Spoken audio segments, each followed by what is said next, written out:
Assalamualaikum warahmatullahi wabarakatuh. Teman-teman, pada video kali ini kita akan melihat bagaimana seorang ahli digital forensik yang bernama Joshua ini menemukan beberapa kesalahan fatal yang dilakukan oleh Rizmon Sianipar dalam menganalisa ijazah Bapak Jokowi. Jadi Rizmon yang mengaku ahli digital forensik ini ternyata melakukan beberapa kesalahan fatal dalam menganalisa ijazah Bapak Jokowi, termasuk juga skripsi dari Bapak Jokowi. Nah, untuk lebih jelasnya marilah kita simak dulu video berikut ini. Justru dokumentasi saya yang digunakan dalam semua video-videonya. Semua yang ada pengesahan segala macam, yang kosong tanda tangannya, yang tangan saya yang bolak-balik, ini tangan saya. Orang-orang ini sangat berani gitu ya, sangat berani ya menyatakan bahwa padahal dia baru menganalisis satu skripsi aja, atau bukan satu skripsi, satu ijazah saja dia sudah menyatakan bahwa ini 1000% palsu. Ini udah jelas nggak ada peneliti yang seperti itu ya. Dia tidak membandingkan dengan teman seangkatannya, dia tidak membandingkan dan dia tidak punya akses ke sana. Nah, yang lucunya ya, di berbagai video-video dia mengaku ke fakultas kehutanan. Memang benar dia fakultas kehutanan, ada fotonya. Dan dia sudah mendokumentasi skripsi Jokowi, memfoto halaman pengesahannya, melihat skripsi teman-temannya. Itu tidak benar, ya. Pada saat dia ke kehutanan, dia tidak menemukan apapun skripsi Jokowi maupun teman-temannya. Ya. Sebelum tanggal 15. Tanggal 15 mereka baru bisa akses, dan itu pun sangat terbatas. Mungkin hanya 2 skripsi, dan dia nggak punya kesempatan untuk mendokumentasi seperti yang saya lakukan. Ini yang saya gunakan, satu lagi memfoto gitu ya, tangan saya yang bolak-balik. Itu tangan saya. Nah, bagaimana mungkin seorang peneliti menggunakan hasil karya orang lain, menggunakan dokumentasi orang lain? Bagaimana dia memverifikasi itu? Apakah benar itu? Kalau saya udah edit-edit bagaimana? Gitu ya. Nah, ini yang menjadi masalah. Saya nggak menyatakan saya melakukan penelitian. Dia yang menyatakan dia melakukan kajian ilmiah. Peneliti mana? Pengkaji ilmiah mana yang menggunakan dokumentasi orang lain? Harusnya dia harus mendapatkan sendiri. Baru dia bisa meyakini 1000% segala macam. Masalahnya dia menggunakan data-data dari internet. Data-data yang saya kirimkan. Ya. Ini kesalahan fatal. Ya. Sehingga nggak mungkin lah ya, bisa kita mempercayai orang-orang seperti itu. Pak Jokowi melaporkan dugaan fitnah dan atau pencemaran nama baik. Ya.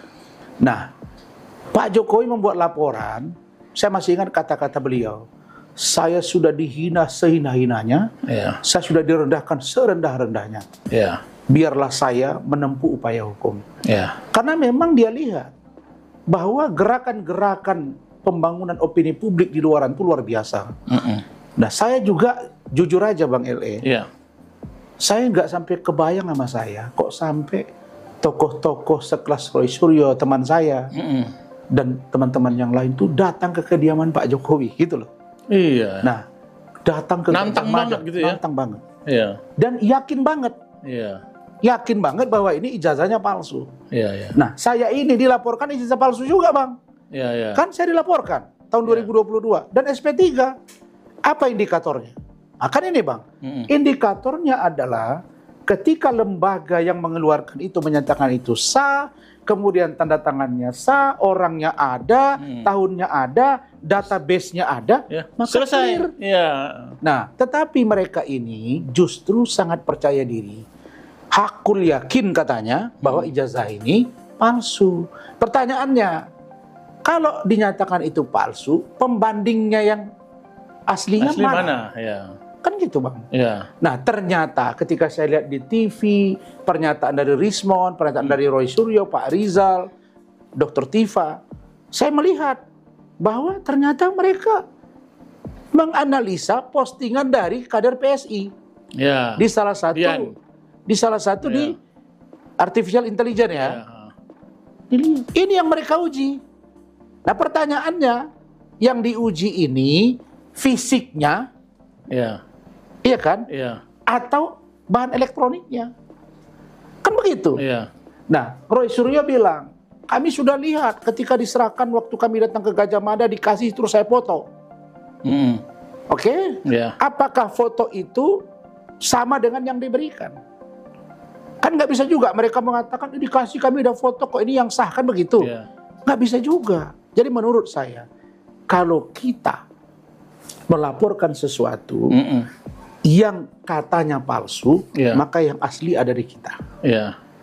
Setidak-tidaknya ada lembaga yang berwenang mengeluarkan mengatakan bahwa itu palsu. Nah sekarang Gajah Mada bilang tidak. Bareskrim mengatakan identik. Lalu kemudian KPU mengatakan sudah clear, sudah lulus. Wali Kota Solo, Gubernur DKI, kalau di KPU Presiden. itu kan ada verifikasi faktual, verifikasi administrasi, verifikasi faktual. Verifikasi faktual di KPU itu KPU datang ke institusi yang mengeluarkan ijazah. Dan tidak ada orang yang membuat laporan pada waktu itu. Bisa saja misalnya ada laporan ke ke Bawaslu bahwa ijazahnya palsu misalnya, atau dilaporkan ke DKPP dan lain sebagainya. Nah, nggak ada sengketa di dalam saya potong sedikit, Bang. Tuntutan Pak Jokowi kepada pencemaran nama baik ini apa, Bang? Tuntutannya apa? Begini, beliau merasa bahwa dicemarkan nama baiknya dan difitnah. Nah, kalau di dalam undang-undang informasi dan transaksi elektronik kan ada 3 katanya, Bang, ya? Pencemaran nama baik, fitnah, dan ITE. Itu mengacu pada undang-undang elektronik. Nah, memang kenapa Pak Jokowi langsung buat aduan? Kenapa tidak diwakilkan? Memang undang-undang informasi transaksi elektronik itu delik aduan dan harus yang bersangkutan. Prinsipalnya. Makanya beliau datang. Nah, lalu kemudian ada kritik. Pak Jokowi kan duduk di situ sebentar. Itu tekniknya penyidik. Habis dia buat LP, kemudian dia diperiksa, nggak ada larangan. Dan Pak Jokowi menyerahkan, diperlihatkan segala macam, diceritakan semua. Dia merasa ini fitnah dan pencemaran. Nah, maka apa yang saya sampaikan? Kalau posisi hukum saat ini yang terjadi di Bareskrim dan laporan di Polda Metro dengan fakta-fakta yang terjadi sekarang, saya yakin kasus ini jalan tol, Bang. Jalan tol dalam pengertian, saya hampir yakin jalan tol itu karena Pak Jokowi, Roy Suryo dan kawan-kawan menuju status naik sidik dan tersangka. Bentar, Bang.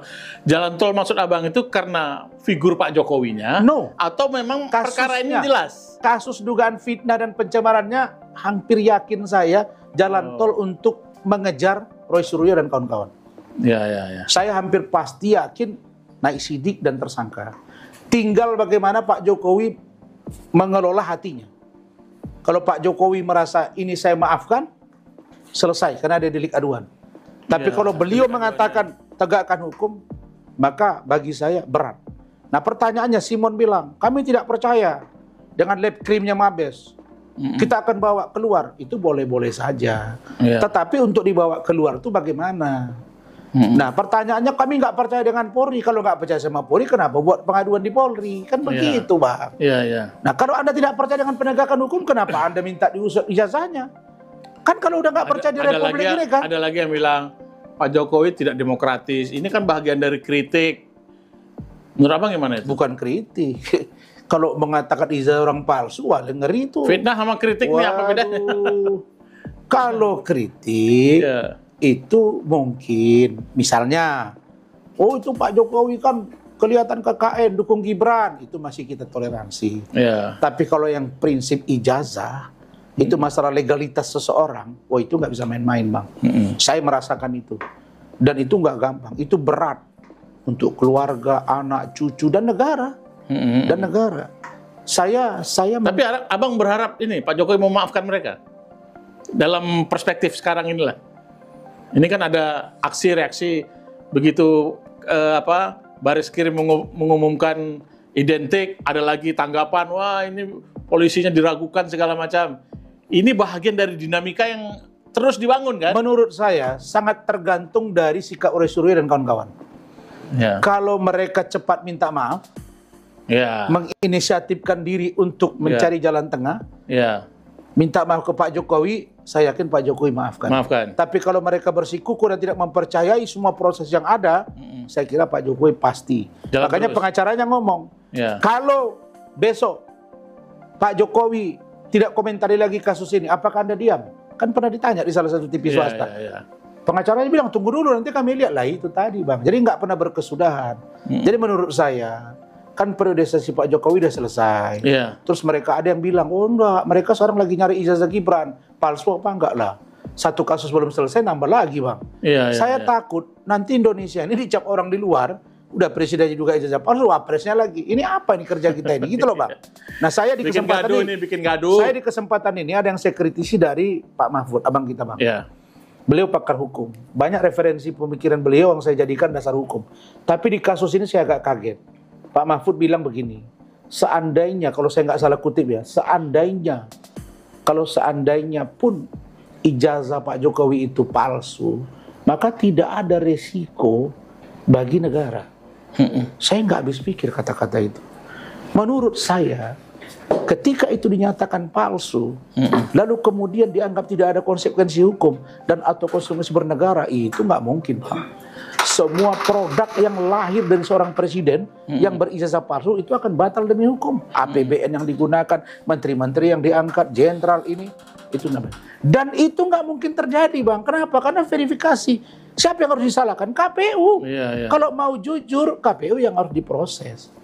Bukan Pak Jokowinya. Nah, kalau Anda tidak puas, periksa Gajah Mada, laporkan Gajah Madanya. Gajah Mada yang bertanggung jawab. Kan Anda yang mengeluarkannya, udah buktikan, kan gitu. Tapi Anda yang melaporkan juga harus punya data. Bagaimana dengan Anda mengatakan palsu kalau Anda tidak punya yang asli? Loh, lalu ada kata-kata, kami kan melaporkan Anda, kalau gitu Anda aja yang tunjukkan. Nggak begitulah. Teori hukum kita kan siapa yang mendalilkan, yang membuktikan. Anda yang menuduh, Anda yang memfaktakan. Kalau Anda tidak bisa faktakan apa yang Anda tuduhkan, sama artinya Anda tidak bisa mendalilkan apa yang Anda tuduhkan. Atau apa yang Anda dalilkan, tidak bisa Anda buktikan. Kira-kira begitu, Bang. Nah, Bang, kita mau mendetilkan nih laporan Pak Jokowi soal pencemaran nama baik dan fitnah ini. Bisa Bang jelaskan lebih begini, detail Bang? Kalau Undang-Undang Informasi Transaksi Elektronik 27 ayat 3 itu undang-undang yang sebelum diperbaharui Bang. Sekarang kan diperbaharui. Nah, dulu ancaman hukumannya itu 4 tahun. Sekarang itu menjadi 2 tahun. Nah, fitnah itu ada korelasi misalnya 310, 311 dan lain-lain. Nah, tetapi saya melihat Pak Jokowi, dia bukan pada hukuman fisiknya yang beliau kejar. Tapi beliau ingin ada efek jerah. 1 hari pun barangkali mereka di proses hukum, kalau itu dapat dibuktikan, bagi Pak Jokowi clear. Mungkin hanya itu jawaban yang bisa dilakukan. Karena kalau dengan opini publik semua dicurigai. Ini barang ini suruhan, ini jangan-jangan kita juga dikira suruhan. Padahal kita cukup netral gitu. Dan kita nggak ada janjian sama Bang LE bahwa saya akan bersuara ini, abang bersuara, nggak ada. Saya tahu abang tahu saya. Artinya, kalau saya itu Bang, saya itu sebenarnya tidak tertarik dengan membahas isu ijazah palsu ini, karena bagi saya ini isu yang unfaedah. Ya, tidak produktif. Tapi bagaimana lagi ya? Ini kan bergulir terus ya. Nah, ini harus kita jawab lah, harus kita berikan pencerahan juga di tengah masyarakat. Memang bagi orang yang intelek, apalagi abang anggota DPR berapa kali, mantan menteri, komisaris, saya ini juga pernah satu tim dengan abang kan, Bang. Bukan karena kita mendukung Pak Jokowi Ma'ruf, bukan. Kita melihat bagi orang yang intelek, kasus ini bisa dicerna. Abang saya, kita paham lah, oh mereka paling kita senyum Bang. Tapi masyarakat di bawah, kalau Bang lihat komentar netizen, ngeri Bang. Jadi ini memang harus dituntaskan Bang.